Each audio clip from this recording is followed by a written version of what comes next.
Hi everyone, my name is Sophia, and today I'm going to take you through Rhizome's voter education resources so that you can be ready to lead class visits in your high school. So to start, I'm going to take you through a brief agenda. I'll first get into Rhizome 101, which is basically who we are and what we do. I'll then get into voter education basics and the importance of voter education. I'll close by going through our plan. So to start, let's give you all some context about who we are. Rhizome is a national nonpartisan organization founded by 90 young people from all across the country.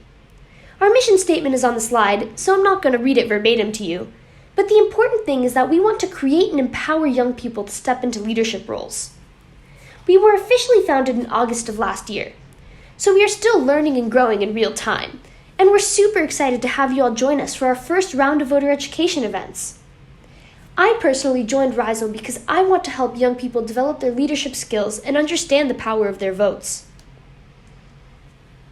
So, over the next 5 weeks, you and your team will work together to register everyone you can at your school. We will go over everything again in more detail, but I want to share this piece early because we know you are all probably wondering how this will work. Don't worry about memorizing anything. We're going to share all the resources you need. With that being said, the first week will be all about preparation. This is when you will talk with teachers about when you can come visit their classrooms, make sure you have all the supplies you need, set goals, and etc. Weeks 2 and 3 are all about going from classroom to classroom to give presentations and help people register. Voting is made to seem complex on purpose, so it is our job to make it as easy as possible. By going into classrooms, we can start to do some of the hard work of demystifying voting. Week 3 is also when you will check in with your Rhizome organizers, although they are always around if you need to talk to them sooner. Week 4 is focused on checking in with anyone you missed during weeks 2 and 3, and finally, week 5 is when you will debrief with your organizer and celebrate all of your hard work. Our goal is to help people become lifelong leaders, and one of the easiest ways to do that is to become active in democracy early and often. We know that young people are more likely to not vote than they are to vote. This isn't due to a lack of caring. Young people are also more likely to join protests or sign petitions than their elders. But voting can be difficult, and it's also a habit. By registering and voting now, we know that we are more likely to become lifelong voters.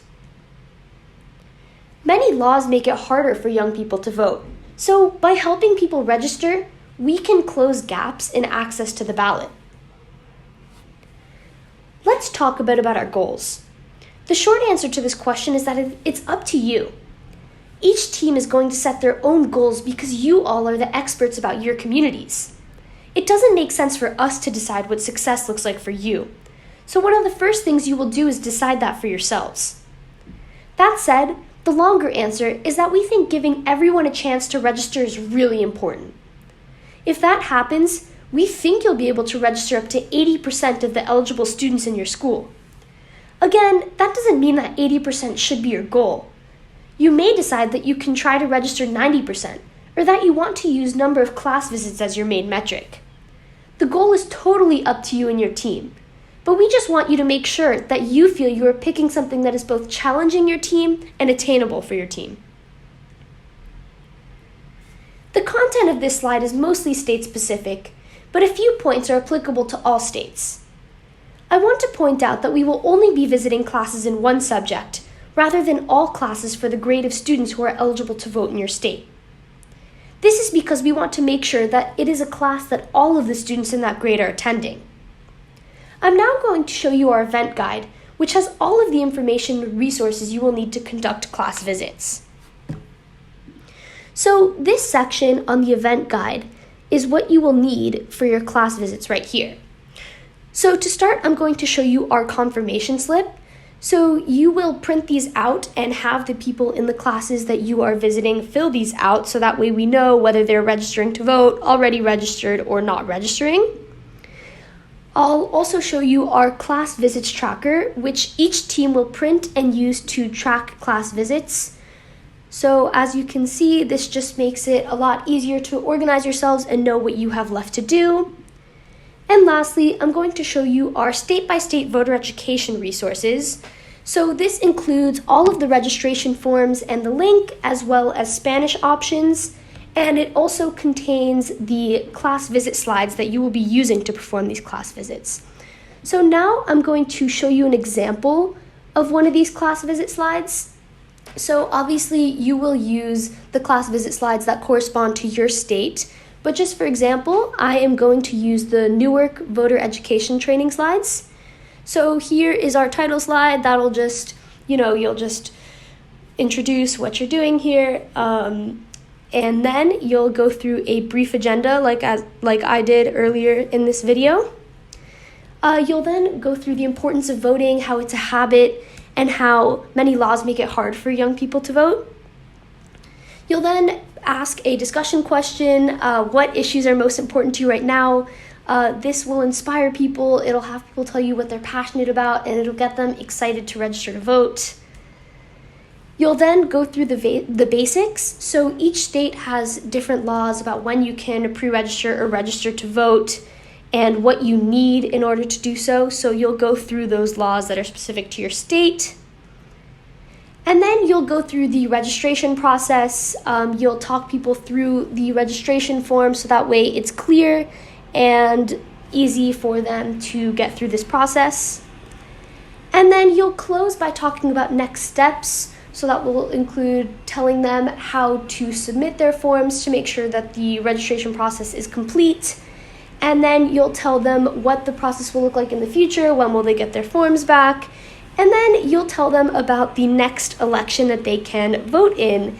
And that'll get people excited and ready to vote because they'll feel like, it's actually happening, it's real. And they can become active members in civic life. So now I'm going to tell you a little bit about what the adults are going to do and what role they're going to play in this process. We've talked a lot about what you guys as students will do, so we just want to take a few minutes to talk about what the adults in the room are going to do. So we pulled together this brief list, but I just want you guys to know that this isn't everything. If you're a teacher, please don't feel like these are the only things you can do.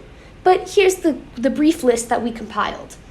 As teachers, you all can help your VELs get into classrooms, make sure they have all the supplies they need, and support teams as they visit classrooms.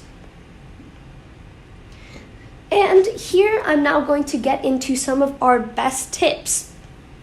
Public speaking can be a really stressful experience for some, particularly if you are doing it in front of classmates and teachers. So we really want to share a couple of the organizing basics. Some of these may feel obvious, but they all really do make a difference. First, and maybe most importantly, you don't have to be an expert. Voter registration is a very complicated process, and that isn't by accident. It was designed to be confusing, to try to disenfranchise people. It is not your job to become a voter education lawyer in the next 3 weeks. If someone asks you a question that you don't know the answer to, don't make up the answer. We are always here as a resource if you have questions, and even if we don't have the answer, we will work with you to figure it out. Second, don't ask people why they aren't registering. People may choose not to register for a wide variety of reasons, as in they aren't eligible, they don't feel comfortable, and many more. We want to make sure that we give everyone the chance to register to vote, but we also don't want to pressure them. We want you all to work as a team. This has two meanings. First, we recommend you work in pairs. Having 2 people per classroom helps reduce the pressure and makes things run a bit smoother. Secondly, talk to each other throughout the process. You're all going to learn and get better each visit, so make sure you share that learning amongst your team. Next is the hard ask. This one is an old organizer trick. If you ask someone a question in a way that gives them the chance to say no, they probably will. So instead of saying, I know you're super busy and you probably don't have the time to register, but will you take 5 minutes to register to vote? You can say, hey, voter registration is super important and only takes 5 minutes. Are you ready to register right now?